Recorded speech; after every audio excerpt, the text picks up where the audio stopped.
Welcome to Real Quick Vape Reviews, where I tell you what you need to know, don't be excited. My name is Izzy, and today we're taking a look at the newest version of a custom box mod made here in the USA. This is the Hexohm V2.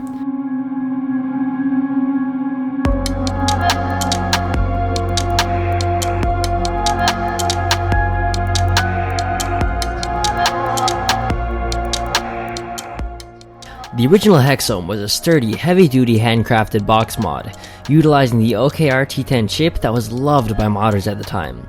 This is the Hexohm V2, using the same aluminum Hammond 1590G enclosure as the first, and that oh-so-satisfying auto P9 switch, but with updated internals and an increased maximum wattage, capable of pushing up to 110 watts.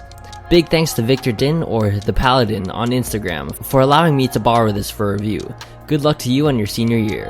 You can find the Hexohm V2 for around $190. A little steep for a mod these days, but for this, I think it's kinda worth it. Before Vic sent this to me, his mom dropped it and broke the potentiometer, but this has an awesome warranty. All he had to do was ship it down to Craving Vapor, and they patched it right up and sent it my way. The Hexohm V2 comes in a powder-coated aluminum box that feels so good, with a smooth and slightly gritty texture. On one side is the Hexohm logo with the serial number engraved, and on the front is the Hexohm logo again, with the 151 Vapes custom branding on it.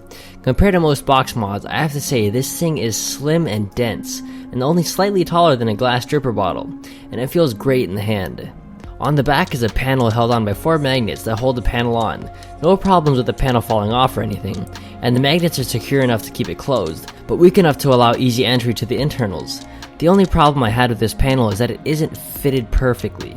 If you squeeze on one side, the other side pops up a nanometer, making a clicking sound when you squeeze. No real functional problem, and this could just be due to the drop it took. Still had to address it though. Inside we have a dual 18650 battery sled, and you can see just how snugly everything was fitted in there.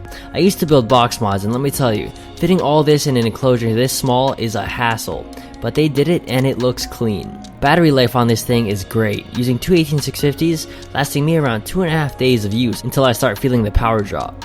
This mod utilizes the OKL-T20 chip that's able to handle up to 20 amps of power and a max wattage of 110 watts.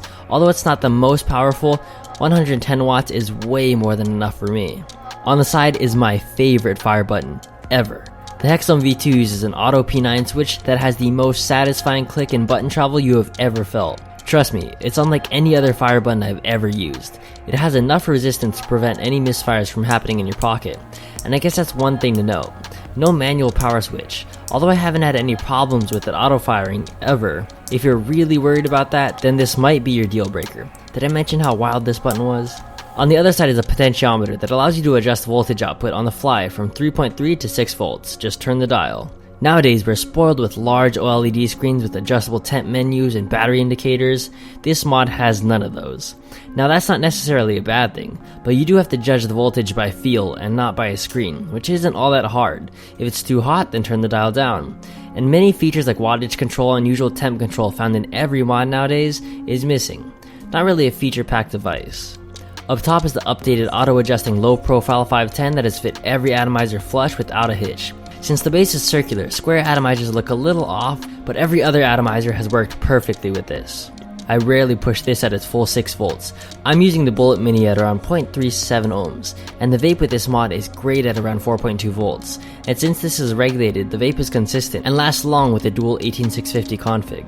Overall, the Hexohm V2 is a dense, heavy-duty, simple box mod, with an ever so satisfying fire button, awesome build quality, and excellent warranty. But the slightly off door panel, lack of a master switch, higher price tag, and lack of features such as a big screen may not be right for people looking for feature-packed devices. But if you want an easy-to-use, heavy-duty mod that's consistent and capable of pushing out high wattages, this is what you're looking for. The Hexohm V2 gets a 4 out of 5. Once again, thanks for watching, subscribe and like for more. My name is Izzy, and this was Real Quick Vape Review. I'll see you guys next time. Shoots. If you liked the video, share it with a friend. If you haven't already, go check out the site realquick.media. Next time, we do the gang mod.